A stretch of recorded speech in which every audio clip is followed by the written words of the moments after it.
Bonsoir à tous et merci d'être avec nous sur Eugenol Live pour un nouveau webinaire de la rentrée. J'espère que votre rentrée au cabinet s'est bien déroulée.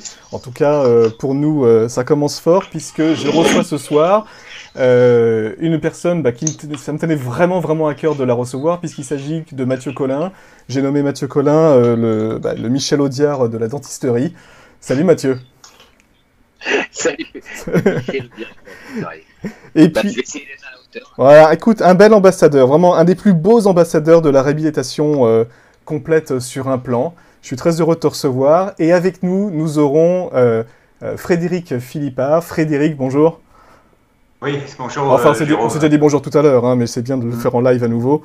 Voilà, Frédéric, qui est spécialiste qualifié en chirurgie orale à Paris, qui est un de nos plus beaux experts aussi scientifiques du Hollande-Fort, qui est aussi le président de la Société française du quad d'implant, et qui est d'ailleurs aussi même un centre d'excellence du Hollande-Fort.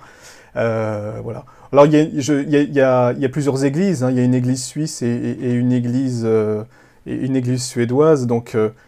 ce soir, la conférence s'appellera l'occlusion des pro-arch, mais on va peut-être mélanger un peu pro-arch, Hollande-Fort, mais je vous laisse faire, hein, vous êtes chez vous. Frédéric, je te laisse la parole pour présenter, Oui, merci. pour présenter Matt, et puis ensuite, je reviendrai avant que la conférence commence pour vous faire quelques petites annonces. D'accord, merci Jérôme. Écoute, je vais faire une petite présentation de Mathieu. En tout cas, je suis vraiment ravi d'animer cette session ce soir avec Mathieu Collin. Bon, Mathieu Collin, tout le monde le connaît, il exerce à Sanary, il anime avec beaucoup de talent et beaucoup de punch ce For Your Smile que vous retrouverez sur tous les bons réseaux sociaux. Et Mathieu, je suis vraiment ravi de te présenter parce que déjà, tout petit, tu avais tout compris sur le Hollande-Fort. Il y a quelques années, lorsque je t'ai entendu parler pour la première fois du Hollande-Fort, tu misais déjà tout sur le bénéfice patient. Et évidemment que tu maîtrisais parfaitement la technologie, les implants inclinés, comment poser des implants quand il n'y a pas d'os, la mise en charge immédiate, mais c'est pas ces aspects techniques que tu mettais en avant. Ce qui était important pour toi, c'était les aspirations du patient, le service qu'on allait lui rendre avec un traitement court en une seule intervention, sans greffe, avec temporisation immédiate, qui allait mettre un point final à des années de galère certainement vécues par ces patients qui passent par des choses assez terribles avant d'arriver à cette solution qu'on leur propose, alors que souvent on leur proposait des choses très difficiles et très longues. Alors, en fait, Mathieu, sa caractéristique, c'est, moi, ce qui m'a vraiment marqué, c'était l'empathie prioritaire pour les patients. Il avait tout de suite compris que, en fait, c'était ça l'esprit Hollande-Fort. C'était une approche centrée sur le patient avec un service patient prioritaire. Je voudrais aussi rappeler que nous fêtons cette année les 25 ans du Hollande-Fort, 25 années de recul clinique à la mandibule, puis ensuite au maxillaire, des milliers de patients traités à travers le monde depuis 25 ans. Le Hollande-Fort, c'est 4 implants seulement. Ça permet de réhabiliter des patients simplement, sans greffe, dans des situations d'atrophie osseuse. Mathieu, je vais te laisser la parole. Avec Mathieu, c'est toujours une ambiance conviviale, comme c'est marqué sur For Your Smile. Ambiance conviviale, sans langue de bois, mélangeant franc-parler, la pratique, le sport et les fraises tagada. Et les fraises tagada, c'est important ça. C'est important ça. Merci. Hein. En tout cas, juste avant de te donner, je disais que je voulais faire quelques petites annonces. Il y a quelque chose qui est quand même très important à rappeler, c'est que oui, Mathieu fait des formations. Mathieu fait des formations et ces formations, vous pouvez toutes les retrouver sur Eugenol. Pour vous inscrire, c'est hyper simple. Il suffit simplement d'aller donc sur eugenol.com. On en a une, tu te la présenteras peut-être tout à l'heure, une qu'on va retrouver en plus à La Réunion très prochainement, donc c'est en octobre. Et puis on a également une autre formation, donc celle-là se fait avec Sébastien Meloul. Et puis on a également une autre formation en Guadeloupe avec Sébastien Meloul et Guillaume Szymanski, qui est notre local d'UNCAP. Super. Je voulais aussi faire d'autres annonces parce que c'est quand même important de le rappeler. On a une très belle conférence qui s'annonce. C'est évidemment le retour, comme tous les 2 ans. Mais exactement, j'allais en parler. Donc ça, ce sera les 4 et 5 avril. Il y a un pré-congrès avec des TP le 3 avril et puis un autre aussi le 6. Mais donc, congrès les 4 et 5 avril, il y a une trentaine de conférenciers, il y a un programme qui est super riche. On a d'ailleurs Frédéric, ta jeune padawan, Marion Canonica, qui sera présente également sur ce beau line-up. Et puis, pour continuer les annonces également, je voulais vous signaler que le congrès NextGen, qui a été tenu cette année en janvier à Paris, sera diffusé en replay pour tous les abonnés de FrenchTooth. Ça, ce sera disponible à partir de demain et pendant 3 mois seulement, donc jusqu'à la fin de l'année uniquement. Je vous invite véritablement à découvrir ce congrès avec également une trentaine de conférenciers sur 2 jours qui nous ont régalé dans diverses disciplines. Ce congrès donc est ouvert à tous les abonnés de FrenchTooth à partir de demain. Et enfin, il y a également une dernière annonce que je voulais faire puisque c'est une exclusivité qu'on a parce que ça fait longtemps qu'il n'était pas passé. Nous avons Daniel Buzer qui viendra à Paris. Pour ceux qui ne connaissent pas Daniel Buzer, c'est quand même l'un des leaders d'opinion en implantologie et en chirurgie préimplantaire depuis près de 20 ans et qui sera là pour l'ITI le mercredi 17 janvier. C'est ouvert à tous les membres ITI, donc il suffit simplement, donc c'est gratuit pour tous les membres ITI, donc il suffit simplement d'être inscrit à l'ITI, vous allez sur iti.org. C'est une conférence qui est organisée conjointement avec les 2 Study Club de Paris, c'est le Study Club Paris 75 et Study Club Paris. Et donc Daniel Buzer nous parlera des surfaces hybrides, qui est un sujet qu'il affectionne déjà depuis 2-3 ans. Voilà, donc c'est ouvert à tout le monde. Par contre, les places sont super limitées puisque nous avons que 100 places dans l'auditorium. Voilà, donc à bon entendeur. Et sur ce, Mathieu, je te laisse la parole, je te laisse le podium. À tout à l'heure. Allez, ça roule. Ça roule tout à l'heure. Alors bonsoir à tous. Je sais que c'est pas évident pour ceux qui sont là parce qu'il y a rugby, mais c'est pas grave. Ceux qui regardent le match le verront en replay. Bon, pour ceux qui ne connaissent pas, oui, effectivement, une grosse partie de mon activité, c'est les dentés complets. Un groupe sur Facebook qui s'appelle For Your Smile, des formations. Donc, Jérôme en a parlé, la Réunion, la Guadeloupe, mais cette année, on fera aussi Paris et Lyon pour drainer un peu la France entière. Voilà. Donc, moi, je vais vous parler donc pas trop de chirurgie ce soir. L'idée, c'est de vous parler un peu de l'occlusion. Alors, l'occlusion, c'est quand même le truc le moins sexy de la Terre. Et pourtant, je vais essayer de vous faire rêver et puis de vous donner des trucs qui sont pratiques. Parce que comme l'a dit Fred tout à l'heure, moi, ce qui m'a beaucoup plu dans la réhabilitation du Holland-Fort du ProArch, je vais faire un petit point là-dessus, c'était le service rendu patient. Je le dis toujours, quand on avait fait la conférence pour à Europe 1 là, avec... justement sur le ProArch, le joli miam miam pas bobo, c'est ce qui est important pour moi pour les patients. Alors, on va tout de suite parler de l'occlusion des ProArch. C'est quoi le ProArch? En fait, le ProArch, c'était le terme qui désignait la réhabilitation de l'édenté complet chez Straumann. On pourrait l'appeler chez Foulard, chez n'importe qui. Mais donc, dans le ProArch, il y a le Holland-Fort, il y a 4 implants droits, il y a 4 implants angulés. Finalement, le nombre d'implants, on s'en fout un peu. Ce qui compte, c'est le projet prothétique. Et pour les patients, ce qui compte, c'est qu'ils aient des dents. Alors, effectivement, autant l'implantologie, ça serait un peu Leonardo du Carpaccio dans Gatsby Magnifique. Autant, parce que voilà, il y a quelque chose à vendre, c'est sympa, etc. Autant l'occlusion, c'est plus Leonardo du Carpaccio dans Le Revenant, quoi. Allez, parce que c'est pas très sexy. Et pourtant, l'occlusion, c'est quand même hyper important. Qu'un patient vienne pour des implants, une sclérite, ce que tu veux, quand tu vois un patient qui arrive comme ça, là, tu sais déjà qu'il s'est passé quelque chose. Oui, à toi, jeune lecteur, jeune écouteur du réseau, je vais te tutoyer. Un patient qui se présente comme ça, tu vois bien qu'au niveau du secteur 3, il a perdu ses dents il y a très longtemps. Il y a eu une négression du secteur 2. Et quand à un moment, cette dame est venue voir son dentiste parce qu'elle s'est dit quand même, ça fait un gros trou, eh ben, le confrère, qu'est-ce qu'il a fait? Il a bouché le trou. C'est-à-dire que les dents sont régressées et il a mis un appareil. Alors, ce que vous voyez sur la photo, le crochet, en fait, ne s'appelle pas un crochet, ça s'appelle un davier, ça. Ça, c'est ce qui va faire tomber la canine qui sera rajoutée à l'appareil jusqu'à ce qu'au bout d'un moment, il en reste une qui joue au billard et l'autre qui compte les points.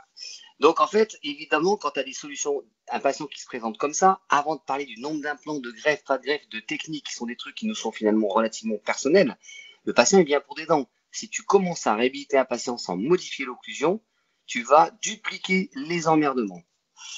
Quand tu as un patient qui se présente comme ça, c'est pareil. Un patient qui est en supraocclusion, ça, au-delà du terme scientifique, ça veut dire verrouillé. Un patient qui est comme ça, dans les mouvements de latéralité, il va jamais pouvoir fonctionner. Donc avant même, et là l'histoire est très simple, hein, il a peut-être une tendance à la supra, c'est sûr, mais ce qu'il y a de sûr, c'est quand vous perdez des décalage postérieur, vous avez un recul mandibulaire. Donc, qu'est-ce qu'on fait avec des patients comme ça? Le premier truc qu'on va faire, c'est augmenter la dimension verticale. Voilà. C'est des sujets qu'on va aborder ce soir de manière assez cool, assez classique. Qu'est-ce que je vais faire ce soir? Je vais vous expliquer quels sont mes concepts, moi, que j'applique au quotidien, mais c'est valable pour les bridges complets, les stylites, etc. Et comment, surtout, au bout d'un moment, le numérique qui est rentré dans les cabinets nous a servi. Vous allez vous rendre compte que la caméra numérique, finalement, c'est bien pour les empreintes numériques qu'elle nous a le moins servi au départ. Alors voilà. Pourquoi moi je me suis intéressé à l'occlusion? Parce qu'il y a depuis des années, je fais des réhabilitations occlusales, des foulards en l'occurrence. Et j'avais une fois un confrère, pas un confrère, un commercial qui maintenant est parti dans des grandes sphères et qui me dit, mais en fait, je lui parlais de mes trucs, il me dit, mais en fait, c'est génial l'occlusion. C'est la première fois, il me dit qu'on nous parle finalement d'occlusion. Et il m'a dit, tu devrais communiquer là-dessus. Et ce qui m'avait fait réfléchir à l'occlusion, c'est ce patient. Voilà un patient qui se présente, profil 65 ans, à la retraite, un peu de pognon, pas le temps de s'en occuper. Donc quand il arrive, il est comme ça. Et quand il arrive comme ça, il va te dire, voilà. Donc toi, comme tu es un dentiste extrêmement bien documenté, tu vas dire, voilà, ce qui serait bien, c'est peut-être d'envisager la paro. Et là, il t'arrête, il dit, alors, je sais ce que vous allez me dire, vous allez m'envoyer chez le paro, qui va faire détartrage, curetage, surfaçage, réhabilitation, temporisation, extraction, contention.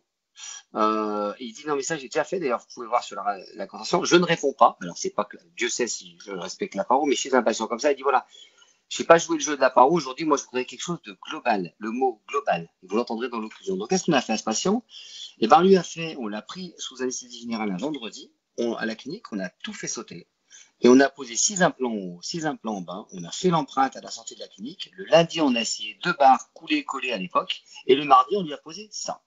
Ça, ce sont 2 bridges complets transvissés sur un plan, barre coulée-collée avec de la résine. Et quand vous voyez un patient comme ça, alors l'esthétique, tout ça, c'est un cas maintenant qui a, je ne sais pas combien d'années-lumière, mais quand vous voyez un patient comme ça, et vous allez voir le secret, donc il est à 6 mois, il a 5 ans, maintenant il doit en avoir 10, vous ne pouvez pas forcément suivre les photos, mais vous voyez, il y avait une qualité osseuse qui reste, on n'a pas de casse, ça c'est important, on n'a pas de casse, ce n'est qu'une barre en métal, de la résine de laboratoire et des dents.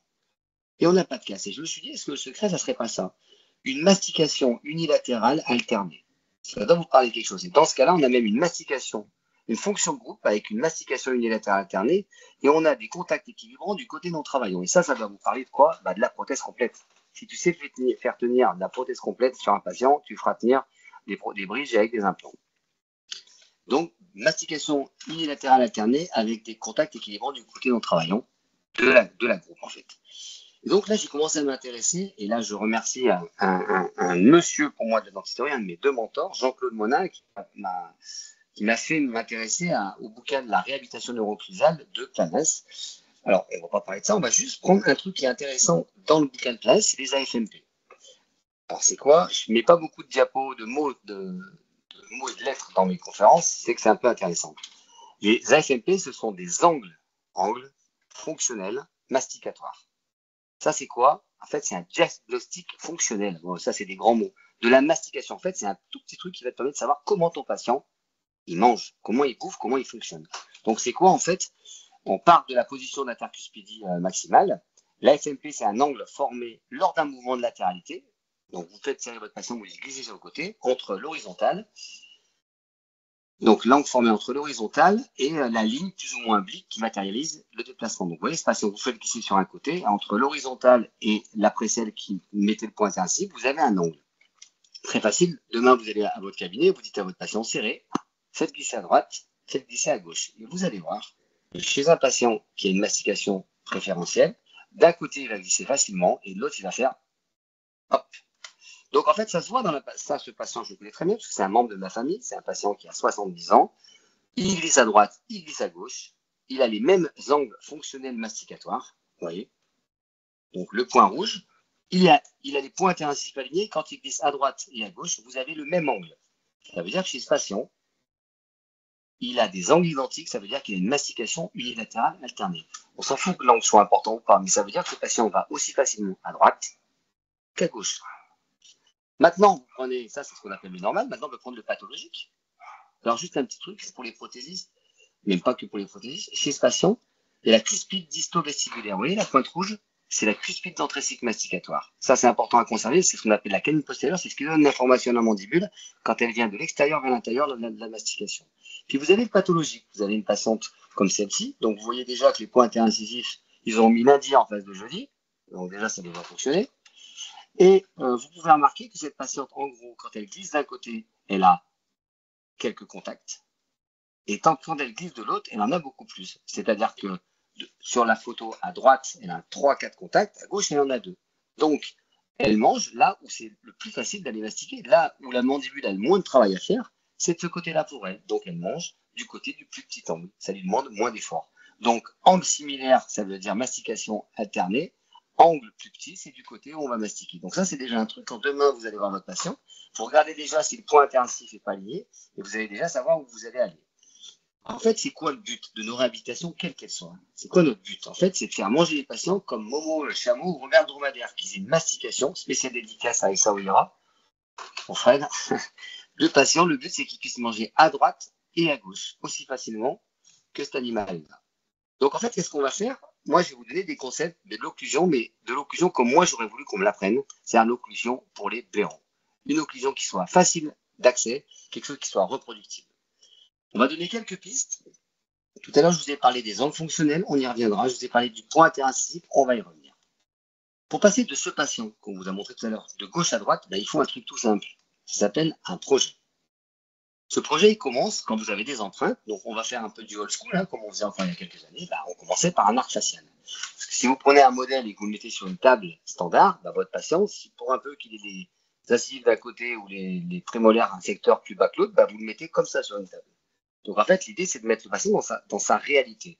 Donc, pour ça, il y a l'arc facial. Le problème de l'arc facial, c'est que si vous n'êtes pas habitué à l'utiliser au quotidien, ça va forcément générer pas mal d'erreurs. Il y a un truc qui est pas mal, c'est la table HIP. Alors, pour ceux qui connaissent, c'est une table qui va se monter sur la partie basse de l'articulateur et qui va permettre de mettre le modèle maxillaire sans tenir compte des dents, puisque ce sont souvent les dents qui perturbent les plans d'occlusion, sur 3 points osseux qui vont le mettre parallèle au plan d'occlusion. Donc, si vous regardez à droite de la diapo, vous allez voir qu'en fait, vous avez la branche de l'articulateur, la branche inférieure, la branche supérieure. Vous avez la table HIP, et vous avez des petits pointeaux qui permettent de poser un modèle maxillaire parallèle au plan d'occlusion, qui est parallèle au plan de Camper. On va y arriver. Donc, ça se pose sur quoi? Ça se pose sur 3 points. Les amules, qui sont l'insertion du ligament périgo-maxillaire, et la papille rétro-incisive. Ne rentrons pas dans les détails, mais ça permet de poser le maxillaire comme ça. Et quand vous voyez un modèle comme celui-ci, vous voyez, il est posé sur les amules et la papille rétro-incisive. Ces 3 points sont parallèles à la surface que vous voyez en bas, la surface noire, parallèle au plan d'occlusion, parallèle au plan de Camper. Alors, il y a toujours quelqu'un qui va dire que dans certains cas, il y a 1,2% de divergence entre le plan d'occlusion et le plan de Camper. Oui, mais enfin, ça veut dire que dans 99%, c'est parallèle et c'est très bien comme ça. Si déjà on arrive à gérer comme ça, c'est déjà une bonne chose. Donc, le projet, il va s'axer autour de 2 trucs. La première chose, avant de vouloir faire quelque chose qui fonctionne, il faudrait déjà qu'on soit dans la bonne position. Retrouver une dimension verticale d'occlusion physiologique. C'est-à-dire ça va être statique. Quand je vous ai dit le patient qui est verrouillé comme ça, avant même de savoir s'il va pouvoir glisser à droite et à gauche, on va déjà le lever pour lui permettre de glisser à droite et à gauche. Donc ça s'appelle retrouver une dimension verticale physiologique. Ensuite, quand on aura trouvé cette dimension verticale, cette première étape, on va faire la deuxième étape qui s'appelle, lisez doucement, rétablir un plan dans lequel on va inclure une courbe. On va retrouver un plan, on remet le patient dans la bonne position, c'est statique. Ensuite, on retrouve un plan d'occlusion. Et dans ce plan, on va mettre des coupoles qui vont nous permettre de recréer la courbe de compensation. Et ça va nous permettre d'élaborer la partie dynamique de notre réhabilitation. Alors, on va aller voir sur la partie statique, très simple. Pour ça, il y a un indice, ça s'appelle l'indice de Willis. C'est simple. Cette distance entre l'œil et la lèvre doit correspondre au point sous-nasal, point menton osseux. Voilà. Ça, c'est un pied à coulisses dans le tiroir. Et tous les jours, quand vous avez un patient qui arrive, vous sentez quand même que c'est un peu écrasé, vous regardez, vous prenez ça. Et si vous voyez qu'entre ce point-là et son menton, il est comme ça, il y a 1 centimètre, c'est qu'il a une perte de dimension verticale. C'est quelque chose que vous allez mettre dans votre tête, dans votre petite liste de courses. Avant d'aller faire votre cuisine, vous allez aller au marché, vous allez prendre vos informations pour vous. Cet indice de Willis, c'est simple. Cette hauteur-là, voilà. Elle correspond à l'étage supérieur doit correspondre à l'étage inférieur. Et cet étage inférieur, il est séparé en deux parties. La hauteur maxillaire, du point osseux jusqu'au bordure de la dent, et la partie inférieure. Donc, comment on retrouve ça? C'est simple, vous tapez vos bouquins complètes. Pour ça, on utilisait des maquettes d'occlusion avec de la cire. On la réglait avec une plaque de Fox et on la réglait parallèle à l'axe pupillaire et parallèle au plan de Camper. À partir du moment où vous avez retrouvé avec, vous savez, les incisives qui affleurent la lèvre de 1 mm, etc., à partir du moment où vous avez réhabilité le maxillaire parallèle au plan de Camper, la ligne pupillaire, etc., vous avez déjà réhabilité la hauteur H1. Souvenez-vous que si vous avez 8 cm là, vous devez en avoir 8 ici. Vous réhabilitez le maxillaire avec une maquette d'occlusion. Et ensuite, c'est simple. À partir du moment où vous savez que H, ça fait 8 cm et que vous avez rétabli avec une maquette d'occlusion le H1 hauteur maxillaire, vous savez faire des soustractions. Vous faites 8 moins 4, il reste 4. Et l'étage inférieur, il doit faire 4 cm. Et ça, c'est très facile à vérifier. Vous allez voir que cliniquement, on n'est pas au millimètre près parce qu'il n'y a pas de dimension verticale parfaite. Il y a une enveloppe physiologique dans laquelle le patient va pouvoir fonctionner. Donc, quand on prend un patient qui est comme ça, voilà encore un patient qui est en supraocclusion, perte de calage postérieur, vous ne pouvez pas faire, vous pouvez en mettre 14 des implants, ça se cassera la gueule. Parce que ce patient, il est complètement verrouillé. Donc, qu'est-ce qu'on va faire? J'y vais progressivement dans les cas. Là, c'est un cas qui est en supra. Donc là, il y aurait mon master Jean-Claude Monin, il dirait non, on ne lève pas la supraocclusion, on repositionne la mandibule, ce qui est vrai, c'est-à-dire qu'on va faire propulser le patient. La conséquence, c'est l'augmentation de la dimension verticale, mais on va faire propulser sur son chemin de fermeture. Et en fait, vous faites juste propulser et vous réalignez les points intensifs. Et là, quand vous êtes dans cette position avec un recouvrement de 2 mm, ce qui sera énorme, vous allez mettre du silicone d'occlusion et vous allez enregistrer votre position dans une nouvelle dimension verticale.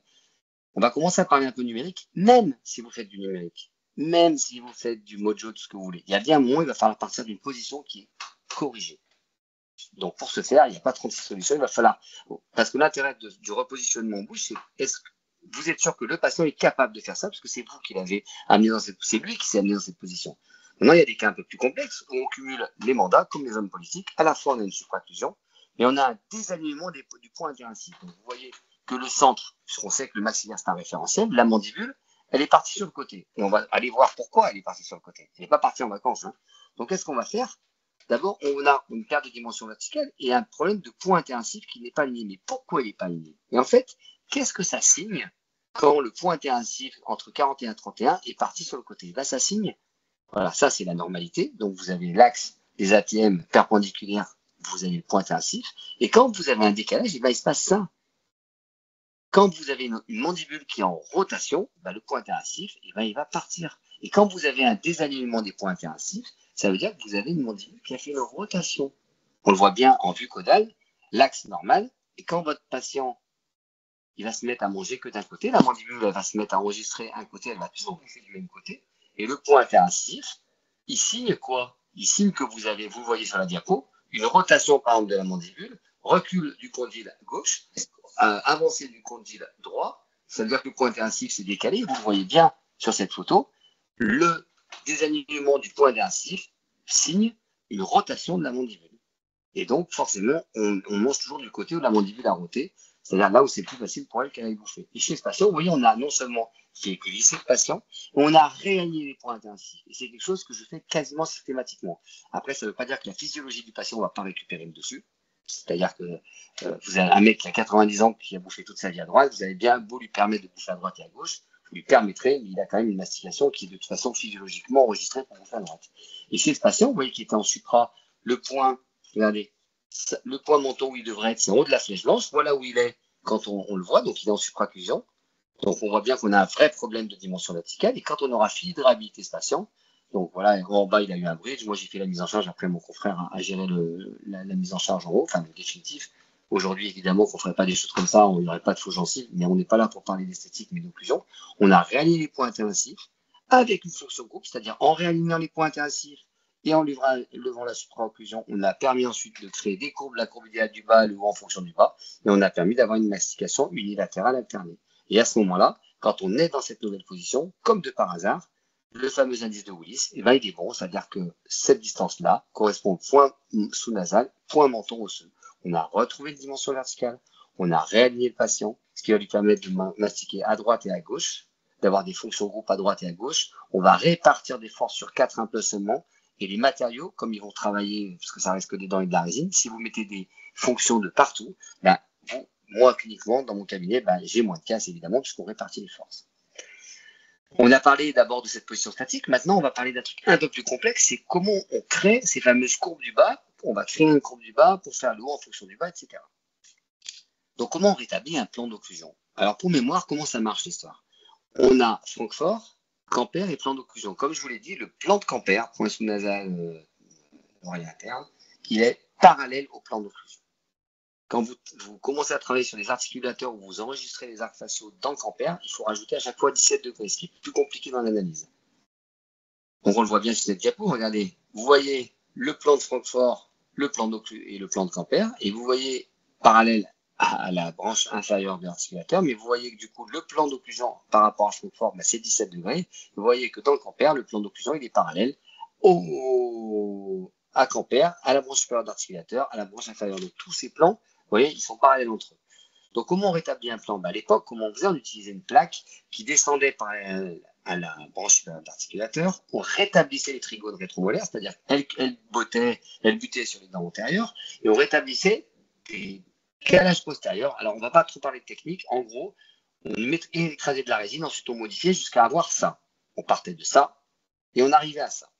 Ce que vous voyez, ces petits points rouges, c'est la projection des trigones rétromolaires. Donc en fait, on crée quoi? On crée deux points postérieurs qui sont pareils, parallèles à Camper, parallèles au plan d'occlusion, sur lequel on va pouvoir poser une fameuse coupole. On a créé un plan. Maintenant qu'on a un plan, on a des repères, on va utiliser une coupole. Cette coupole, c'est quoi? Ça s'appelle des coupoles chez Harman Gerber. Vous les positionnez en distal de la canine. Pourquoi? Parce que c'est le début des courbes de décrochage. Dans les fonctions groupe, c'est le début de la courbe, elle commence en distal de canine. Et les points qu'on avait rétablis, c'était pour pas que la coupole se casse la figure. Parce que dans la vraie réalité de la vraie vie, dans le classique, vous avez un truc qui s'appelle la gravité. Vous demanderez à Newton. Et en fait, si vous ne mettez pas des appuis postérieurs, la coupole, elle tombe.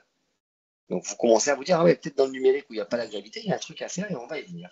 Donc, en réalité, il y a les points interincisifs, dans la bonne déviée au machin. Ensuite, on descendait une plaque, on créait les secteurs postérieurs, on faisait notre bidouille pour avoir qu'un point, et ensuite, on utilisait notre coupole. Et si vous regardez, cette coupole, elle a 4 extrémités. Et ces 4 extrémités sont parallèles au plan de Camper, créent une courbe qui s'appuie au niveau des trigones rétromolaires et en distal de canine. Et en fait, les espaces que vous voyez sur les côtés, entre le vide, entre les dents et la courbe, c'est le manque qu'il faudrait pour avoir une courbe idéale. Donc vous avez des courbes complètes, vous avez des demi-courbes chez niveau clair, et en fait, vous allez créer une courbe idéale comme ça, vous voyez, donc vous voyez là, les points sont bleus, ça permet à la coupole de ne pas tomber, et vous avez un bas idéal. En gros, la coupole plate permet d'avoir un plan d'occlusion et la coupole angulée permet de créer des courbes de compensation plus ou moins marquées. Vous êtes en classe 2, elles sont très marquées. Vous êtes en classe 3, c'est plutôt plat. Donc, je résume.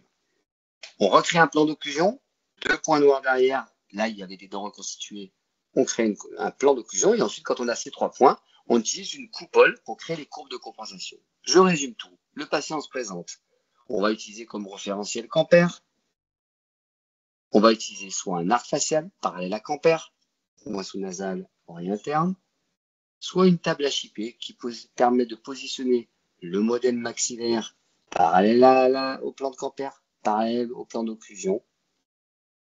Quand on a mis le modèle maxillaire, on met le modèle mandibulaire en occlusion, et ensuite, on descendait une plaque parallèle à Camper, qui nous déterminait un point postérieur, comme vous le voyez derrière la 8, au niveau des trigones rétromolaires, et sur ce plan d'occlusion, quand on l'avait déterminé, un plan, ces 3 points, on utilisait des coupoles parallèles à Camper, parallèles au plan d'occlusion, qui permettaient de créer la courbe de compensation. Et ça, vous allez le voir, en numérique en classique, on y vient toujours.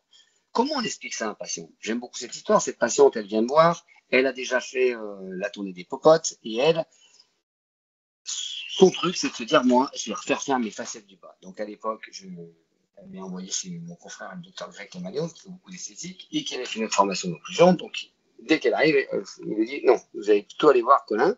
Donc, il m'envoie ça n'arrive. Cette patiente, quand vous voyez une patiente comme ça, assez jeune, des dents très courtes, un plan qui descend sur le côté, tu sais qu'il y a un problème.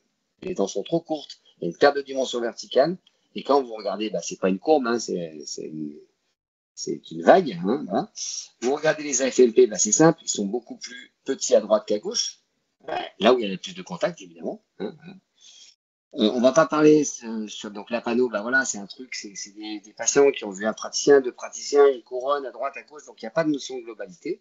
Et et ce que je vous ai dit, la dysaulis se confirme, et l'étage inférieur est trop bas. Cette patiente, elle est en train d'écraser, donc c'est une nana qui est mignonnette, 50 ans, et qui en paraît quasiment 10 de plus, parce qu'elle est toute écrasée au niveau de la face inférieure. Donc on a un problème de dimension verticale à l'époque. Elle sort de plan de traitement. Donc comment vous expliquez ça à un patient qui sort de plan de traitement pour lui expliquer que c'est bien, mais on va tout faire.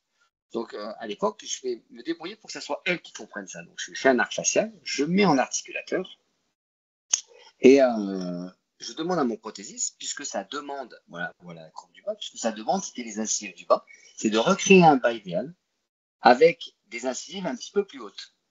Donc voilà ce qu'il fait. Là, c'est pour les photos. La coupole, vous voyez, il y a 4 extrémités. Là, on voit 2 points antérieurs, 2 points postérieurs, parallèle au plan d'occlusion, Campère. Je descends la coupole, je mets du silicone et je dis voilà. Je la convoque, je dis voilà, madame. Voilà votre courbe en rouge comme elle devrait être. Voilà en violet, avec des dents un peu rehaussées, la courbe idéale qu'il vous faudrait. Elle me dit bah, très bien, on va faire le bas. Je dis oui, le problème, c'est que si on fait le bas comme ça, voilà ce qui se passe en haut. Et je lui donne l'articulateur et je la fais réfléchir à tout ça, au fait que on ne pourra pas réhabiliter cette volonté qu'elle aurait de gérer ces 4 incisives du bas, c'est pas fonctionnellement possible. Donc, elle a un problème d'égression, il manque du matériau, etc. Donc, cette patiente, on l'a fait passer de ça à ça. Alors, on a viré toutes les dents en haut qui restaient. On a gardé ses implants, on en a rajouté. Et on a fait, comme je vous ai dit, on a augmenté la dimension verticale et on a fait des pistes en bas. On a créé un bas idéal sous la forme d'une piste en résine qu'on a collée sur ces dents existantes et on a fait le haut en fonction du bas. C'est-à-dire que le jour où je fais la mise en charge immédiate, ces dents-là, ces dents du haut sont faites par rapport à un bas idéal. Et ça nous permet quoi? Ça nous permet, le jour de la chirurgie, quand on a posé le haut sur le bas, donc il y a ses dents et on pose une courbe en bas, ça permet d'avoir une mastication unilatérale alternée avec des fonctions groupe. Voilà. Et ce qui est sympa, c'est que donc en bas on a mis des pistes. Ensuite, Greg a fait un isomoulage et a fait des dents provisoires en bas dans cette courbe-là, dans cette position-là. Et il a laissé le haut en fonction du bas, le temps de cicatrisation. Et il m'a envoyé cette petite vidéo que j'aime beaucoup. Chewing-gum, le coup du chewing-gum, fonction groupe à droite, fonction groupe à gauche. C'est une patiente fonctionnelle. De la résine en bas, un projet. En haut, il y a eu un implant, on a réutilisé les autres, voilà. Et c'est le projet qui compte. Et vous voyez que dans cette position, on a augmenté la dimension verticale, rallié les points interincisifs, donc recaler la mandibule, créer un bas idéal chez nous en fonction du bas. Et bien, comme de par hasard, cette DVO qui n'était pas bonne au départ, après une simple réhabilitation, devient bonne. Et cette patiente, elle retrouve un étage inférieur qui est sympa. Après, bon, Greg a fini, etc. Ce que je veux vous dire par là, c'est qu'on ne peut pas faire le haut sans faire le bas. C'est-à-dire qu'on ne peut pas, en fait, chaque bocal a son couvercle. Et vous ne pouvez pas faire le haut sans faire le bas, et vous ne pouvez pas faire une réhabilitation unilatérale si le bas est en friche, quoi. Donc, comment on l'applique au quotidien? Voilà un patient qui se présente. Bon, lui, il a lâché la rampe, hein, clairement. Vous regardez vite fait la panneau, il n'y a pas de 6 à droite. À gauche, il y en a une, mais on peut la dire condamnée. Les 4 dents devant, elles dansent la gigue. Et en haut, il y a tout qui bouge. Voilà la dent que j'avais extraite il y avait plus de tarte que dedans. Voilà comment le patient se présente. Bon. Chez ce patient-là, on va décider de faire un Holland en haut. À l'époque, ça s'est fait avec du Nobel, donc du RP devant, du NP derrière. Deux implants avec 2 piliers droits. 2 implants angulés avec des piliers angulés. On enregistre une nouvelle occlusion, puisque l'occlusion n'est pas mauvaise chez ce patient. Donc on prend des cas un peu graduels. Là, la DVO n'est pas mauvaise. Les courbes sont pas terribles, la DVO n'est pas mauvaise. On fait l'empreinte, enregistrement de l'occlusion. À cette époque, on faisait des mises en charge précoces, le définitif à 3 jours. On fait l'empreinte en haut, la serre d'occlusion. Et mon prothésiste va utiliser la coupole. Donc toujours pareil, Campère, patati patata. Il va créer un bas idéal. Donc vous voyez sur le modèle en place, il y a des traces noires. Il me dit il faut retoucher ça pour que la coupole soit en maximum de contact. Et les 4 incisives qui allaient dégager à un moment ou à un autre, on les mettra dans ce plan-là. Donc il me fait un bas idéal. Et en fait, il va me faire le haut en fonction du bas idéal. Toujours la même histoire. Il va me livrer ça à 3 jours. Et 2 ans et demi après, la C4 incisive du bas qui était quand même bien condamnée, on a fait une petite contention.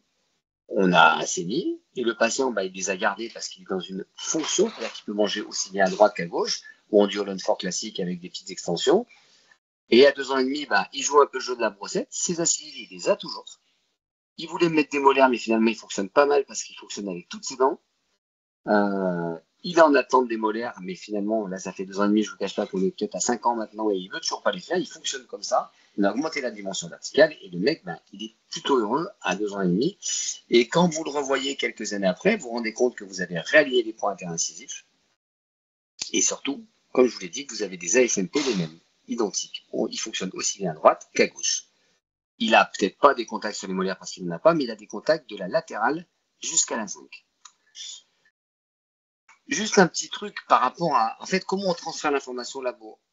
Voilà, on a un patient qui vient comme ça, donc vous voyez, c'est pareil, c'est le bassin, etc. On va faire un Lone en haut. Et quand mon patient, si vous regardez son plan du bas, vous voyez bien que secteur 4, vous voyez bien que le secteur 3 est plus haut que le secteur 4. Donc, qu'est-ce qu'il va faire? Mon prothésiste, il va me faire un bas idéal. Si vous regardez bien au niveau des flèches, sur le bas, il a rajouté de la résine.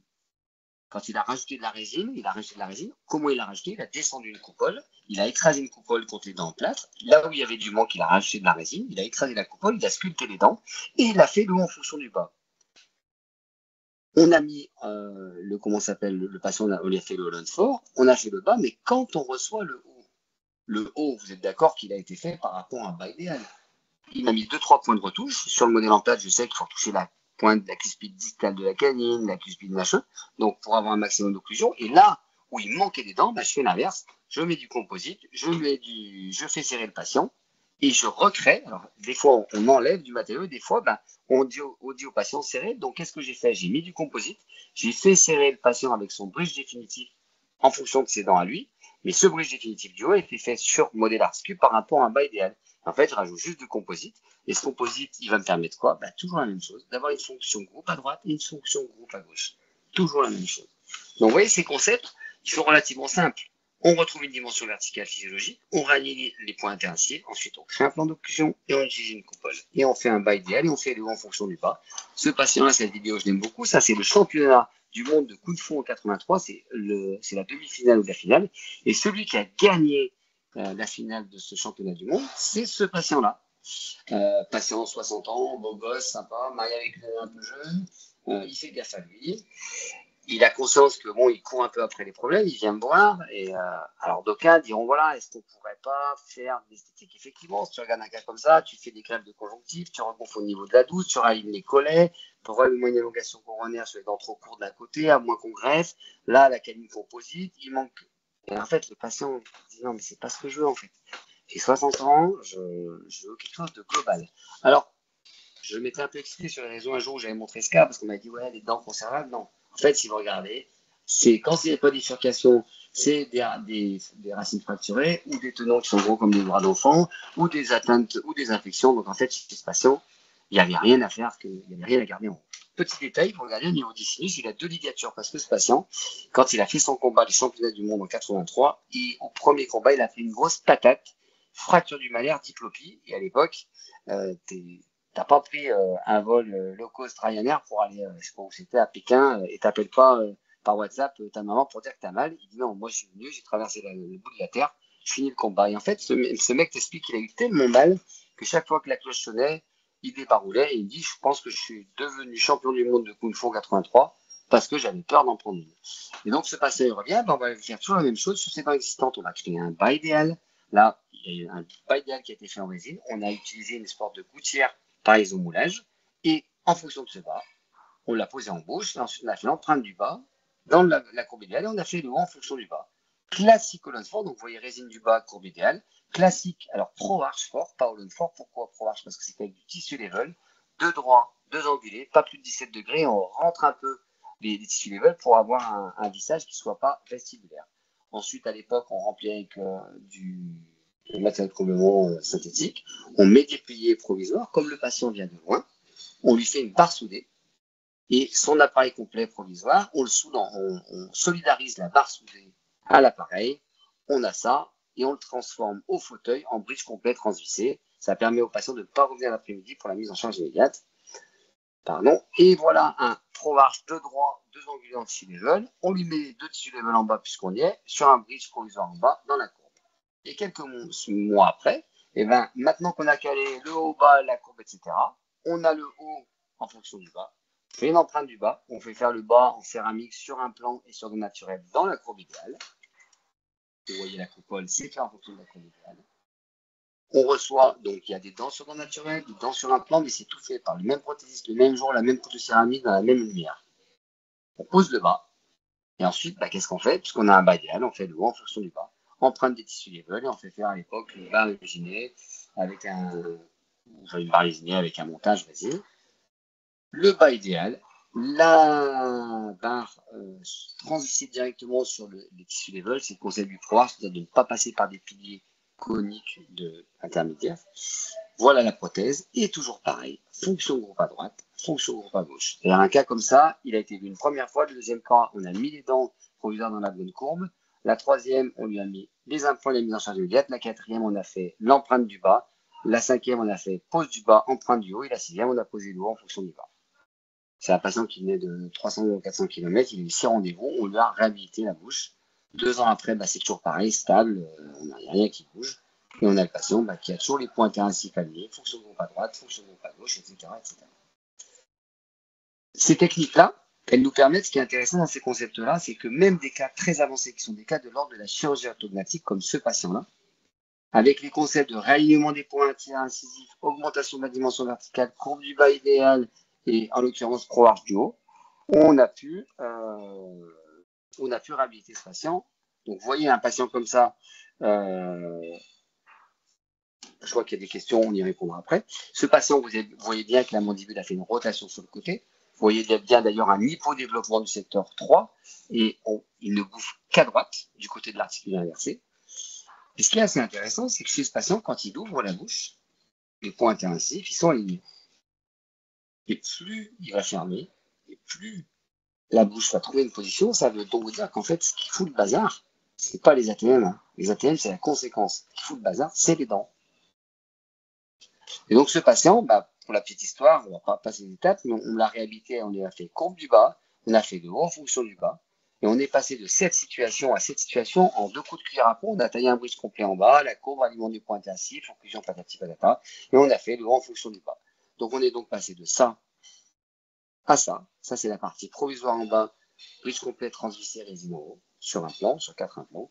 Et ensuite, on a fait le définitif en bas. Et ce qui est intéressant, c'est que vous voyez, en résine, on a fait un truc un peu costaud.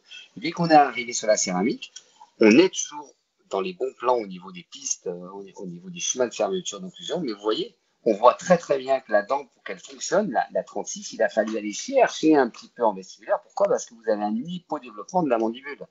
Puisque ce patient, il a toujours bouffé que d'un côté. Ce hypodéveloppement, il n'est pas dû seulement à la perte de ses dents et à la fonte osseuse. Il est venu un hyperdéveloppement. Et si vous regardez bien sur la radio panoramique de ce genre de patient, quand vous avez un patient qui a mangé pendant des années d'un côté, vous aurez un raccourcissement de la branche droite, par exemple, et un épaississement, et vous aurez un allongement de la branche gauche et un affinage. C'est-à-dire que vous avez l'impression que la mandibule, elle s'est épaissie du côté où le patient bouffe, il s'allonge, et le point intérincif se déplace comme ça. Et donc, toujours pareil, on retrouve toujours fonction groupe. Mastication unilatérale alternée, fonction groupe à droite, fonction groupe à gauche. Alors, là, moi, je suis là pour vous parler d'occlusion, mais d'occlusion en numérique. Donc, on va commencer à pas faire du 2 points, mais du 2.0. À l'époque, un patient qui se présente comme ça, donc vous voyez, on peut discuter. Bon, le bas, ça va à peu près. La courbe n'est pas bonne, mais on va garder ses dents, parce qu'on est quand même pas, on va pas tout déglinguer. On voyait bien qu'il n'y a rien à garder. Qui s'amuse à faire des bruits sur les dents comme ça? Moi, je ne les ai pas. Donc le patient, il arrive comme ça, c'est un peu cracra, et puis il veut garder son diastème en plus. Donc qu'est-ce qu'on va faire? Empreinte arc facial, on augmente un peu la dimension verticale. On crée un plan d'occlusion. Vous voyez les points derrière, ce sont les trigones rétromolaires qu'on a recréés. On fait une piste en bas, on descend notre coupole, ça c'est pour la photo. On met de la résine, c'est-à-dire que cette coupole s'appuie sur des dents existantes et sur de la résine sculptée qui permet de faire un bas idéal. On fait ces pistes-là, on va les coller sur les dents du patient. On va faire là en l'occurrence, il y a 6 implants, enregistrer l'occlusion, empreinte aux plates à l'époque, et on va positionner un bridge complet transvissé en résine en haut, en fonction d'un bas idéal. Et si vous regardez bien à la mandibule, vous allez voir des pistes qui sont collées sur les dents existantes pour recréer un bas idéal. Moi, à ce stade-là, je m'en fous que ça soit joli. Je veux que ça soit fonctionnel. Donc, 6 implants tissu level, TLX, des pistes, vous les voyez en radio panoramique. Et qu'est-ce qu'on fait quelques temps après? On va faire l'empreinte du haut, et là, on va commencer à mettre du numérique. À l'époque, on commence à refaire la même chose, mais avec des coupoles qui ont été numérisées, qu'on positionne sur des modèles numérisés à la mandibule, et on crée des pistes, cette fois, qui sont usinées, imprimées, mais plus des pistes qu'on sculpte à la main. Donc, on avait fait un truc en pique, hein, piqué, collégramme, voilà. Ça, c'est le projet. On l'essayait en bouche, ça lui plaît. Le pic, les dents, on va perdre de temps. Et en gros, surtout ce que vous voyez, quand on nous livre le bridge complet du pic, on nous livre des pistes en bas qui ont été cette fois usinées, pas imprimées, mais usinées, et qu'on va poser en bas. C'est-à-dire qu'on lui remet des pistes neuves en bas et son bridge en haut, dans le but d'avoir une fonction groupe droite et gauche. Ça veut dire quoi? Ça veut dire que ce patient, moi, je lui dis quoi? Je dis voilà, moi, je vais vous mettre des trucs provisoires en bas et faire le haut en fonction du bas. Si demain, vous avez besoin d'aller chez votre dentiste qui doit vous refaire le bridge du bas, il vous refera le bridge du bas en fonction du haut, qui lui-même a été fait par rapport à un bas idéal provisoire. Fonction groupe à droite, fonction groupe à gauche, le patient avant, le patient après, il trouvait que les dents étaient trop courtes, donc on répond un peu au problème. Là, je vous ai expliqué comment on faisait à la bonne époque. Ce qui serait intéressant, c'est aujourd'hui comment on fait à l'époque d'aujourd'hui, c'est-à-dire l'occlusion pour les blaireaux, mais en 2.1. Qu'est-ce qui a changé fondamentalement? Au début, on utilisait une table HIP. Et à un moment, on s'est posé la question, est-ce que la table HIP, on ne pourrait pas la numériser? Est-ce que ce qui est physique à gauche, on pourrait l'avoir virtuel à droite? Donc, à l'époque, et je travaille encore avec lui, à l'époque, ça s'appelait Laboratoire Broncos, avec Vivien Sylvenier, il dit, mais moi, ta table HIP, je l'ai virtualisée. Donc, en fait, il a créé une table HIP. Souvenez-vous, la table HIP, elle se crée sur 2 points, papier et trigone les amules et la papier rétro-incisive. Donc, en fait, l'idée, c'était quoi? Au lieu de poser des coupoles physiquement sur du silicone ou de la résine, c'est de le faire numériquement. Et en fait, tout ce que je vais vous expliquer, tout ce projet, le faire en numérique. Le gros intérêt de la coupole numérique, c'est qu'en fait, vous pouvez passer à travers les dents, vous n'avez pas besoin à chaque fois de descendre l'articule, retoucher la dent, ah, ça y est, on a des contacts, etc. Autre intérêt majeur, c'est que quand vous positionnez un modèle maxillaire par rapport à la table HIP, souvenez-vous que la table HIP, anatomiquement, elle voudrait se poser sur la papille, vous ne pouvez pas la poser sur la papille. Vous voudriez la poser en fait sur le canal palatin antérieur, mais vous n'allez pas faire un trou à votre patient. Vous voudriez positionner à l'arrière sur les amules, les insertions des ligaments pterygomaxillaires, mais vous ne pouvez pas découper votre patient. Par contre, si vous faites matcher les STL et DICOM, c'est-à-dire l'image de la caméra et du scanner, vous pouvez réellement positionner sur des points osseux votre modèle maxillaire. C'est-à-dire que vous allez plus loin que le concept. Et en fait, toutes nos réhabilitations, elles sont faites comme ça. On va d'abord faire une empreinte du haut. On va faire matcher les STL et les DICOM, parallèle au plan de Camper, plan d'occlusion. On va mettre ça sur la table HIP virtuelle et la mettre en articule. Donc, on va mettre le modèle maxillaire dans la bonne position, mais en numérique. À partir du moment où on a mis le modèle maxillaire en numérique, on va pouvoir enlever tout ça et mettre le modèle mandibulaire en occlusion avec le modèle maxillaire. Ce qui est bien, c'est qu'il n'y a rien qui bouge.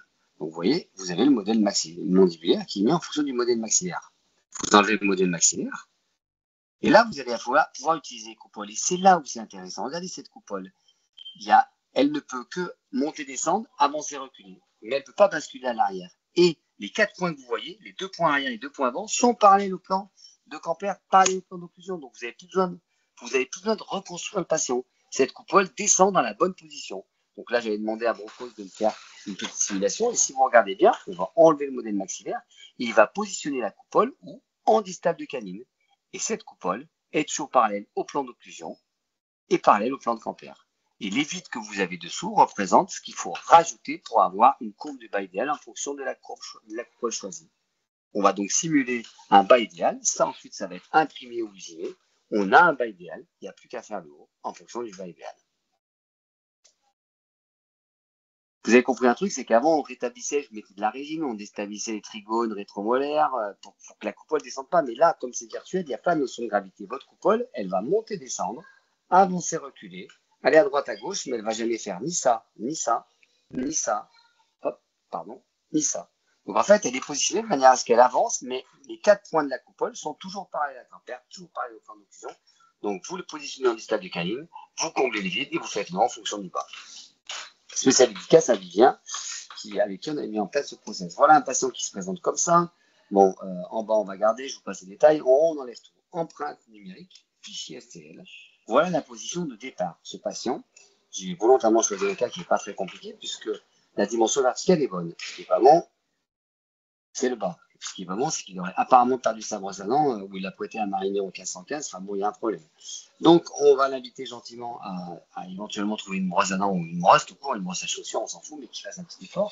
Le bas est pas si dégueulasse que ça, à part ces 4 incisives du bas.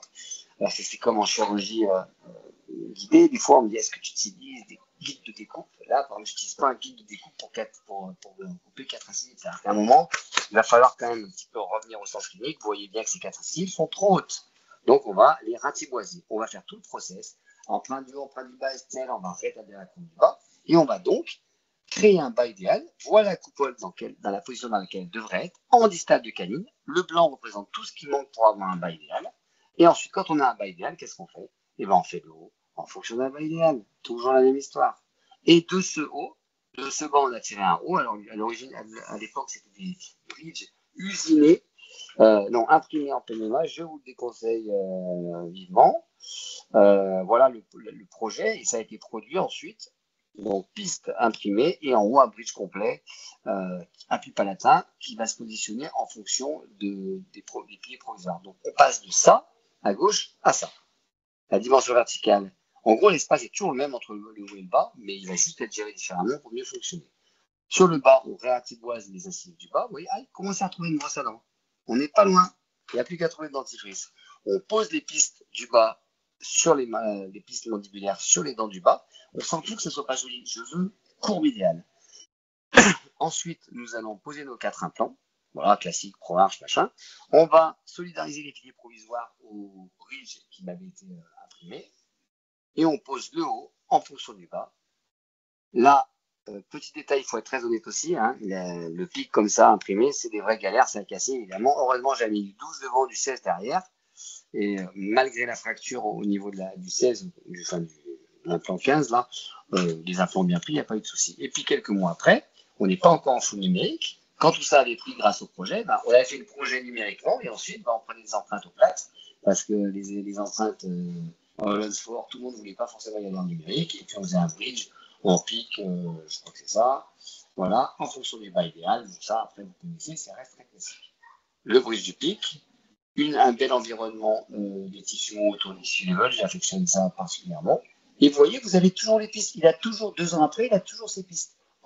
Donc, ces pistes qui font le bas idéal et le haut est fait en fonction du bas. Ça fonctionne comme ça m'a surtout servi pendant la phase d'ostéo-intégration où j'ai un maximum de contact, ça m'évite d'avoir des implants qui prennent trop de jetons les uns par rapport aux autres. Tout le monde fonctionne en même temps. Et 2 ans et demi après, vous voyez, il a toujours ses courbes, ses coupoles, il va un peu mieux au niveau du brossage, il va de toute façon y passer, mais on a un projet qui est fonctionnel. Et là, c'est très intéressant parce que vous allez voir qu'on est passé en fait d'un patient, ça c'est la situation idéale au départ, enfin idéale à gauche. On a utilisé à l'époque Brocos pour nous faire tout le projet provisoire fonctionnel, et on est revenu à notre laboratoire, à l'époque qui était le laboratoire Yoko, pour faire toute la partie du bridge définitif. Et c'est très drôle parce que nous, on a pas mal freiné avec Mathieu Chotard au niveau du numérique à l'époque, parce qu'il y a un moment où c'était quand même pas super simple. Et les empreintes, on avait essayé au début, c'était naze. L'empreinte que tu avais n'avait rien à voir avec une empreinte physique, pour beaucoup d'emmerdements. Et puis après, on s'est rendu compte que quand même, on pouvait faire quelque chose de bien. Et très, très honnêtement, aujourd'hui, toutes nos empreintes de ProArch 4, 6, en haut, à la mandibule, au manchina, machin, on ne fait que de l'empreinte numérique. Quand il faut ressortir le silicone plate, c'est vraiment la finition. Donc c'est vrai qu'on disait que finalement, au début, les caméras qui nous servaient à faire des empreintes, c'est pas ça qui nous servait le plus. La planification, évidemment, que ça sert. Couplé au DICOM, vous faites vos guichets, même si très honnêtement, nous, on fait même pas un cas sur 10 sans guidé. Et surtout, ce qui a été hyper révolutionnaire pour nous, avec Mathieu, etc., c'est la modélisation, en fait. C'est la modélisation du projet. Les caméras nous ont surtout servi à créer des projets numériques au départ, des projets d'occlusion et des modélisations. Maintenant, on va vous montrer comment on fait du full numérique. Voilà un patient qui finit comme ça, mais en fait, il commence comme ça. Et vous voyez bien un patient qui est comme ça, pareil, il est verrouillé. Alors, au-delà du fait que s'il éternue tout tombe, il est verrouillé. Désalignement des points intensifs, supraocclusion, perte de dimension verticale. On applique tous nos process. Donc, on fait propulser le patient pour retrouver une dimension verticale. Voilà. En le faisant propulser, forcément, on ouvre, en positionnant le mandibule, on ouvre les espaces intermaxillaires, on positionne la coupole distale de canine et ça laisse de la place au prothésiste pour recréer une courbe idéale, s'exprimer. Donc, vous voyez, il positionne la coupole en distale de canine. Le manque, il va nous faire voilà, ce qu'on appelle des pistes, appelez ça des zones, vous appelez ça comme vous voulez d'ailleurs. Et ça va être produit, et on a un bas idéal, et en fonction de ce bas, il va faire le haut en fonction du bas. Donc en fait, vous reproduisez toujours la même histoire. Voilà. Et de ce projet-là, et ben on va tirer, ça c'est dans les premiers cas, on tirait donc des pistes collées sur l'appareil en bas et un provisoire en haut. On faisait encore, avec des faux palets. On faisait notre chirurgie à main levée et on reliait le bridge provisoire à nos piliers provisoires pour avoir un bridge que je finissais à la maison, au labo. Donc l'intérêt, c'est que le patient ne revient pas, il a déjà son bridge solidarisé à des piliers provisoires en fonction du bas idéal, qui est quoi? Qui sont des pistes collées sur son statite existant. Voilà, le patient, il finit comme ça le jour même. On voit bien les pistes qui sont collées sur son statite, on voit bien les implants, etc. Et quelques mois après, ben voilà, on a la dimension verticale décalée. Qu'est-ce qu'il nous reste à faire? Eh ben, on a le plan toujours idéal du bas. Mon confrère après rajoutera du composite sur la canine s'il veut, mais on a un plan fonctionnel. On va faire une empreinte numérique du haut dans l'occlusion. Donc, qu'est-ce qu'on fait? On fait l'enregistrement du bas, on fait l'enregistrement du haut avec son bridge provisoire et le palais. Et ensuite, l'occlusion, on envoie tout ça au labo et ensuite on fait juste une empreinte du haut avec les scan body. Et comme il y a aussi le palais, le prothésiste fait matcher le palais avec les scan body, avec le palais, avec le bridge provisoire en occlusion. Il remet en occlusion le modèle avec les scan body en fonction du bas idéal, en ayant fait matcher les deux fichiers.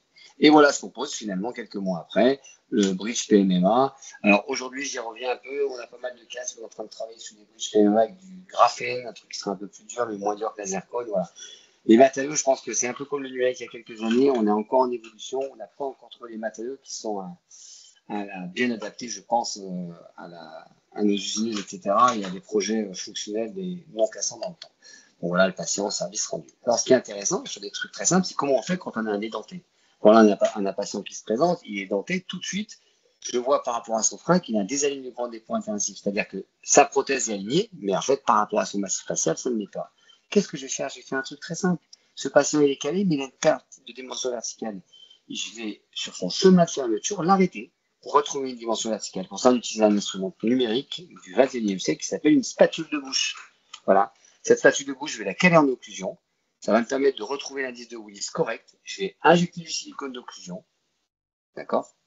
Et ensuite, je vais faire ma chirurgie classique, Holland-Ford du haut, 2 implants droits, 2 angulés, etc. Mais surtout, ce qui est intéressant, c'est que quand il a cette étape-là, je vais enregistrer le bas, je vais enregistrer le haut, je vais enlever les câbles d'occlusion et je vais enregistrer le vide qu'il y a ici. Je vais remettre le silicone d'occlusion et je vais faire la même chose de l'autre côté. Et je vais pouvoir mettre en occlusion un patient dans une bonne dimension verticale dans le vide, en fait. C'est un truc qui est impossible à faire en réalité, sauf sur un articule. Mais là, grâce au numérique, je vais pouvoir enregistrer le haut, le bas. J'ai évidé son palais au patient. J'ai évidé son palais. Pourquoi? Parce que j'ai un complet du haut, mais moi, je pourrais pouvoir faire matcher le patient quand il est en occlusion dans cette position avec les scans body. Et vous voyez sur cette image, on voit un complet du haut qui a été évidé. Comme ça, je peux récupérer le relief du palais. Ensuite, je fais ma chirurgie, je mets mes scans body, j'enregistre le palais à nouveau. Et je lui ai posé un bridge complet du haut qui permet surtout, qui a tenu compte en fait de sa perte de dimension verticale. Voilà. Donc on voit bien, là, donc c'est du provisoire, il y a ses dents, mais on voit aussi que ce qui sera plus tard en rose, ça correspond à la perte de matériel osseux, en fait, de la fonte de l'os avec le temps. Et vous voyez, vous avez ce patient qui est comme ça, on a retrouvé des dents qui se voient, on a retrouvé une fonction, et vous allez voir à quel point, on a 2 implants droits, 2 implants angulés, et le jour de la chirurgie, vous avez ça. Vous demandez au patient de serrer, il claque. Voilà. Vous lui dites, essayez de faire glisser à droite. Essayez de faire glisser à gauche. Hop. Et c'est la première fois qu'il fait ça depuis longtemps. Il glisse à droite, il glisse à gauche. Une petite crispite palatine qu'il faudra toucher, mais il a un projet qui est fonctionnel et en plus d'être esthétique. Donc voilà, ma conférence est finie. Je voudrais juste finir sur un truc très très simple. On a l'occasion, quand on réhabilite des patients, même si ce n'est pas des vies maxillaires, même si c'est sur des maxillaires ou des mandibules, on a un projet de revoir toute la fonction. Donc j'aimerais juste que vous reteniez une chose, on a l'occasion de les réhabiliter. Donc lorsqu'on les réhabilite, c'est important de pouvoir les corriger. Et je finirai là-dessus et je vous remercie, parce que je sais qu'il y a rugby, donc je vous remercie pour votre écoute. Voilà. Bon, merci Mathieu, c'était super pour nous, c'était parfaitement clair. Il y a une question, je crois, qui nous est parvenue et qui fait référence à l'utilisation de la table HIP. Oui. Et donc, notamment au positionnement du modèle sur la table HIP, alors qu'il y a des dents très égraissées. La question. Alors, ouais, je vois où il veut en venir. Effectivement, l'intérêt de la table HIP, si vous avez par exemple un patient qui a un secteur 1 qui est hyper agressé par rapport au secteur 2 ou l'inverse, quand vous allez positionner le modèle maxillaire sur 3 points de référence, ou ceux qui sont des points constants, c'est-à-dire la papille et les amules, en fait, vous allez le positionner assez haut le modèle. C'est-à-dire que même si sur les côtés, il y a un secteur qui est agressé, comme le modèle maxillaire, le modèle en plate est positionné très haut, même s'il y a des dents qui sont très égressées, en fait, vous positionnez le modèle maxillaire par rapport à un repère osseux et vous ne tenez pas compte des dents. Donc en fait, même si vous avez un modèle qui est très égraissé, il va de toute façon rien toucher. Les dents sont dans le vide en fait, et vous positionnez un modèle maxillaire dans un axe de référence sans tenir compte de ce qu'il y a de plus emmerdant, c'est-à-dire les dents. Voilà. D'accord. D'autres questions sur les prises d'empreintes numériques dans les cas justement de Holland-Ford où on n'est pas du tout dans une situation favorable par rapport aux déterminants d'une caméra numérique puisque les implants sont, il y en a peu et sont assez espacés. Et qu'est-ce que tu pourrais nous dire là-dessus? Quelles sont les choses importantes à respecter? Quels sont tes conseils? Qu'est-ce que tu utilises? Est-ce que tu peux détailler un petit peu plus ça, cet aspect-là? Alors, très honnêtement, moi j'ai commencé le numérique avec des empreintes. Moi je me suis jeté Holland-Ford, maxillaire, extraction avec une caméra. Bon, ça a tout foiré. Comme plein de choses, en fait, il y a une courbe d'apprentissage. Donc, on a dit, on s'est mis au plâtre à l'époque, et puis après, on s'est remis au numérique, mais comme tout le monde, en fait, hein, parce qu'on avait beau savoir faire des Holland-Ford, le numérique, on était des blaireaux, comme plein de gens au début quand ils commencent. Donc, on a appris.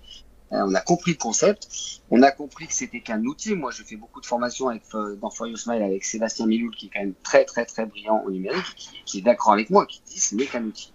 Il a fallu l'appréhender, l'outil, il a fallu comprendre les chemins. Alors, si aujourd'hui, en gros, on me dit comment ça marche, il y a des gens bien plus compétents que moi, mais moi, tous les jours, je pose des briches complètes transvissées sur un plan après empreinte. Le premier truc, c'est d'essayer d'avoir un chemin en s'arrêtant le moins possible, c'est-à-dire, je fais une empreinte, je m'arrête, machin, essayer d'avoir un chemin d'un seul tenant, un chemin de scannage d'un seul tenant. Évidemment, le palais, c'est ce qui va te servir. Moi, franchement, Holland-Ford, Holland-6, au maxillaire, ça ne me pose aucun problème. Mais vraiment, j'y vais, je ne stresse pas parce que c'est un maxillaire, parce qu'il n'y a que 4 implants. Si tu en as 6, c'est un peu mieux parce qu'effectivement, tu espaces. Si tu galères, et ça va être valable pour le bas, je mets un élastique ou du fil dentaire avec de la résine pour qu'il ait toujours un chemin de scannage et qu'il ne soit pas perdu. À la mandibule, c'est un peu plus complexe. Donc, je travaille beaucoup avec Vivien. Pour des histoires de proximité, je travaille avec Clément Ferreira du laboratoire Ismail à la Seine. Lui, avec une seule dent, alors, je vais souvent garder une dent en bas. Même une dent au fond, idéal, tu as une dent au fond, une canine. Tu vas faire tout ton bazar et pendant la chirurgie, tu vas mettre tes scan body et quand tu vas faire ton empreinte du bas, tu vas garder par exemple une huile qui traîne et une canine qui va te permettre de faire matcher les empreintes. Il y a des fois la caméra, moi je travaille avec Itero, des fois la caméra elle se perd et des fois la mandibule tu es hyper étonné, ça part, ça déroule.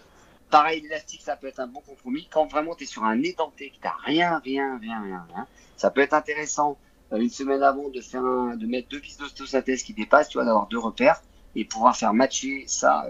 Donc tu fais ton projet là-dessus avec les dents restantes ou sur un édenté avec son complet, tu mets 2 trucs ici et puis le jour de la chire, tu n'as aucun repère, parce que tu n'as plus d'occlusion, tu as tout perdu, mais tu as toujours tes 2 vis et tu vas mettre tes scans body, tes 2 vis. Très honnêtement, aujourd'hui, en fait, l'empreinte, elle n'est pas compliquée. La problématique, c'est plutôt aujourd'hui un problème de matériaux. C'est-à-dire que, de mon expérience, et a priori, je ne suis pas le seul, du PMMA sur une empreinte numérique, ça passe. Du full zircon sur une empreinte numérique, non. Tu veux dire par rapport à la rigidité du matériau, c'est ça? Ouais, par rapport, en fait, le PMMA va absorber des choses que le zircon n'absorbera pas. Et il ne fera pas de cadeau, hein. Ça cassera. Donc moi, j'ai pas assez d'expérience sur la partie numérique. Chirurgicalement, je fais pas de chair guidée, je sais à peu près faire. Sur le numérique, j'applique des protocoles bête et méchant. Et très honnêtement, on n'a pas trop de problèmes. Aujourd'hui, on a fait beaucoup de bridge en PMMA, on a eu pas mal de casses parce que c'est compliqué de. Soit tu fais un usinage direct, tu es sur des multi-units. Et le problème, c'est que quand tu vises sur des multi-units avec du PMMA, tu as une vis de à 15 newtons et tu as usiné du PMMA qui va retenir ta vis, ce qui serait l'équivalent de la variobase. Sauf que la variobase, c'est en métal, là, c'est en PMMA. Si tu sers à plus de 15, au bout d'un moment, tu pètes tout. C'est-à-dire, le mec, il enlève son bridge comme ça. Et tu te retrouves avec des petits multi-units, la vis serrée à fond, et puis une petite rondelle de PMMA qui est restée coincée. Soit tu usines des bridges et tu mets des variobases. Donc l'intérêt, c'est que tu as un variobase métallique. Par contre, qui dit variobase au milieu d'une structure de PMMA dit fragilité. Donc on a trouvé un autre process. Olivier Bougela a beaucoup parlé de ça, Design for Me, c'était d'utiliser sur des multi-units des vis plus hautes, Powerball, Rosen Screw, etc., des vis plus hautes qui permettraient d'avoir une épaisseur de PMMA assez importante entre ton pilier multi-unit et ta vis. Voilà. Alors nous en l'occurrence, on n'a pas utilisé ces vis, on a utilisé des vis MIS qui étaient des vis un peu plus grandes, mais on est encore, je trouve, un peu dans la bidouillette, quoi. On n'a pas le matériau, mais finalement les caméras, plus ou moins, je crois que, enfin, en tous les cas, dans les grands noms des caméras, sans faire pub, ça fonctionne quand même pas mal, quoi. Si j'ai bien compris, tu essayais de passer à un bridge provisoire semi-définitif assez rapidement, c'est ça?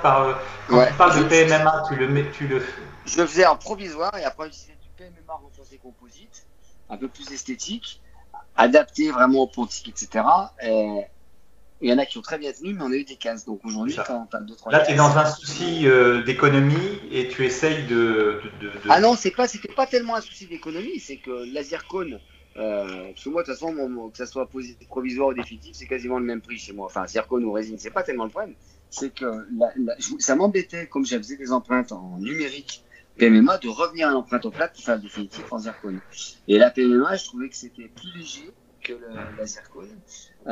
Et en fait, elle fonctionne bien, la PMMA, en elle-même. Ce qui merde, c'est au niveau des implants, en fait, parce que tu as toujours des structures qui s'affinent à un moment ou à un autre, et c'est ça qui est problématique. Et je voulais rester dans le numérique avec des empreintes numériques. Alors, le pic, c'est bien, mais le pic en bridge, c'est pas chouette, il faut qu'il y ait de la fausse gencive rose. Enfin, moi, j'ai pas encore trouvé mes marques sur les matériaux, donc c'est finalement plus les matériaux que l'empreinte à proprement parler. L'empreinte, ça fonctionne bien aujourd'hui.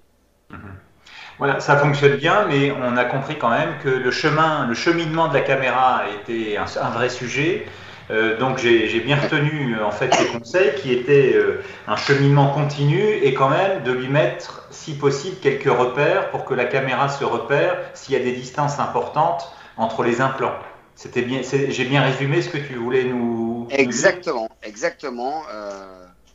C'est exactement ça. Essayer d'avoir quelque chose de continu. Alors pour ça, il faudrait faire parler des gens qui sont bien meilleurs que moi, des gens comme Sébastien Ménol, mais il y en a d'autres. Hein. Mais effectivement, de pas faire des chemins continus pour qu'il y ait une image d'un seul tenant, quoi, que ce soit pas une image découpée. Et puis évidemment pas trop de sang. Évidemment réduire la distance entre les implants pour qu'il n'ait pas à se balader sur du vide, quoi. Alors il y a aussi, tu peux aussi utiliser des scan body qui sont en forme de drapeau, c'est-à-dire que au lieu de faire une empreinte de ça, tu as des drapeaux et finalement l'espace, voire limite, se chevauche un petit peu, et tu as un chemin continu entre les deux implants. Après, je pense que chacun a sa religion et chacun a son église pour essayer de. Ça dépend beaucoup des labos, quoi. Hein. Je veux dire, selon les labos, aujourd'hui le problème c'est que, tu vois, là je discutais de la problématique de passer en numérique, il n'y a pas de clé en plâtre. Sauf qu'en fait, là, j'ai rappelé un labo qui m'a expliqué comment ils faisaient des clés en zircone inversées, en fait. À partir de l'empreinte, ils font un négatif, ils te font une clé en zircone. Si elle ne casse pas, c'est que ton empreinte numérique est bonne. D'accord. Une autre question sur la coupole. La coupole qui est un élément essentiel donc, dans la reconstruction de l'occlusion pour les courbes, matérialiser les courbes. Ouais. La question c'est est-ce qu'il y a divers diamètres? C'est-à-dire que le rayon de la coupole est variable ou tu n'en as qu'une seule selon les patients? Non, donc effectivement, je vous ai montré plusieurs coupoles. Tu as des coupoles qui sont donc la coupole plate, c'est pour l'occlusion, et ensuite tu as des coupoles qui sont plus ou moins marquées. Quand tu as une coupole très marquée, c'est souvent des classes 2, Donc, c'est des coupoles bien marquées. Donc, tu as 100, 120, 140, 160. Voilà, donc tu as une série de coupoles avec des rayons différents. Voilà, des rayons de courbure qui sont liés en fait à la typologie du patient. En gros, classe 2, c'est très marqué.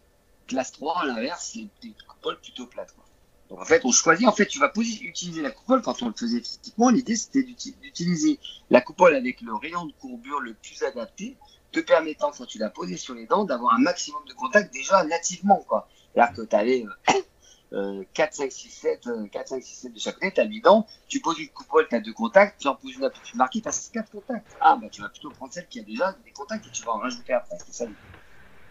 J'ai bien aimé ton cas sur le traitement de la classe 3 par Holland-Fort. C'est une indication majeure, je trouve, du Holland-Fort. Ce sont les classes 3 sont des situations extrêmement difficiles à réhabiliter dans des situations de prothèse classiques. Et le Holland-Fort permet de projeter cette partie antérieure du maxillaire et de rétablir une occlusion dans le sens antéro-postérieur qui est évidemment extrêmement bénéfique. Et ça, c'est bien de nous avoir montré cette situation. Voilà, bah écoute... Donc c'est un patient en plus, en l'occurrence, si tu veux, c'est un patient qui... là, ça peut même pas bouger parce qu'il est monté à l'envers, le garçon. Mais c'est des patients, quand tu recales bien l'occlusion, etc. Moi, c'est un patient que j'ai revu.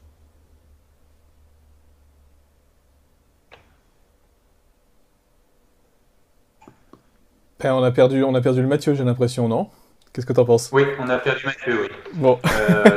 Je pensais que c'était mon ordi, mais manifestement... Non, pour une fois, c'était celui de Mathieu. Bah regarde, là, il sourit pas trop. Ah, ça y est, on l'a retrouvé. Là, ça y est, on a retrouvé Mathieu. Bon, écoute, Mathieu, merci infiniment pour cette présentation. J'ai fait le tour des questions qui nous ont été soumises. Merci, c'était bien, c'était sympa, c'était dynamique, c'était parler franc. C'était Mathieu.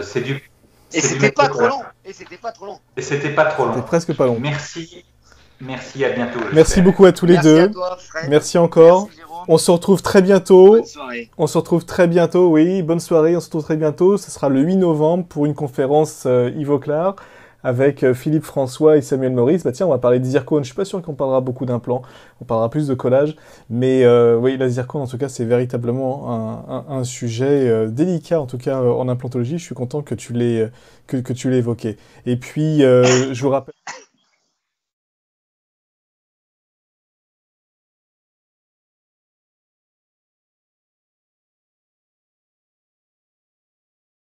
Enfin, retrouvez-nous le 17 janvier prochain. Les places sont limitées, c'est ouvert à tous les membres ITI. Les inscriptions sont gratuites. Lorsque vous êtes adhérent, il suffit simplement de s'inscrire sur iti.org. Je vous dis tous à très bientôt et portez-vous bien. Merci encore à tous les deux et passez une bonne soirée. Et bon rugby. Salut. Et bon rugby.